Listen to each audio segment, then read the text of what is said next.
বিসমিল্লাহির রহমানির রহিম। এই মুহূর্তে আছি আমরা কুলপি থানার এই শ্রীপুর মাদ্রাসার এখানে শ্রীনগর মাদ্রাসা এইখানে আমাদের এই ব্লকের যত ইমাম মুয়াজ্জিন সাহেব তারা এসেছিলেন।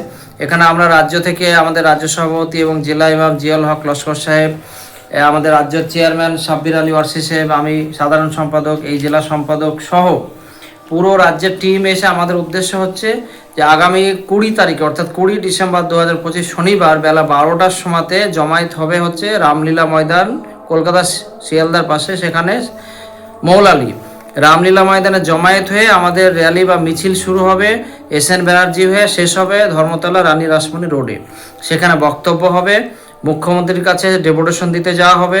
আমাদের মূল মুদ্রা আলোচ্য বিষয় হচ্ছে উল্লেখযোগ্য দুটি। একটা হচ্ছে এই যে বর্তমান ওয়াকফ নিয়ে সমস্যা, উম্মিদ পোর্টালে রাজ্য সরকার গাফিলতি করে অনেক আপলোড করতে পারেনি, এর ভবিষ্যৎ কি হবে, এইগুলা প্রেশার চাপ দেওয়া যে এইগুলো ইমিডিয়েটলি আপলোড করা, কারণ কেন্দ্র সরকার হাতে চলে গেলে তারা সব মাদ্রাসা এইগুলো সব নিয়ে নেবে।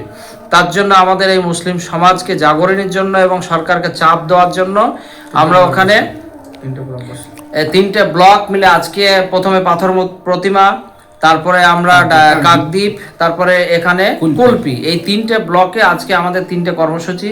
সেখানে সমস্ত ইমাম মুয়াজ্জিনকে আমরা বললাম গ্রামে গ্রামে প্রচার করতে, বেশি বেশি করে লোক যাওয়ার জন্য। আমরা প্রায় 50,000 মানুষ যেন কলকাতায় জমায়েত হয় সেই আমরা টার্গেট নিয়েছি।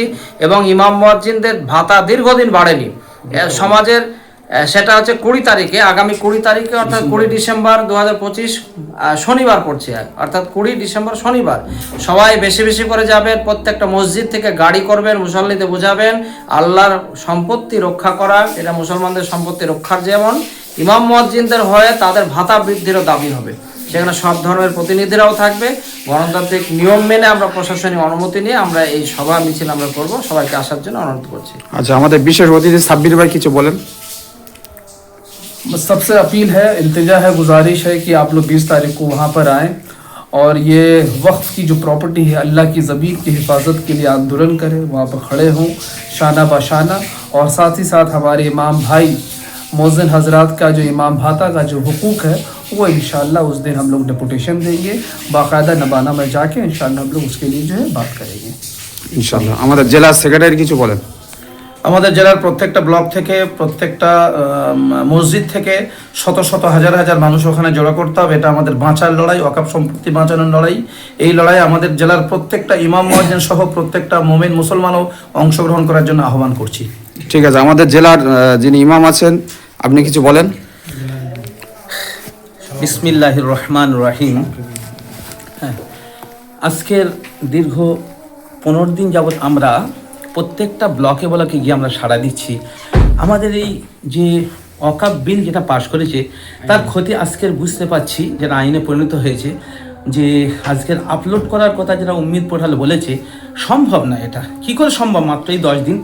তো রাজ্য সরকার যদিও দেরি করলেও মাত্র 11 দিন বাকি আছে, 6 মাসের মধ্যে 11 দিন বাকি ওনার প্রচেষ্টা চালিয়েছে, অন্তত তার জন্য অন্তত ধন্যবাদ আমরা জানাই।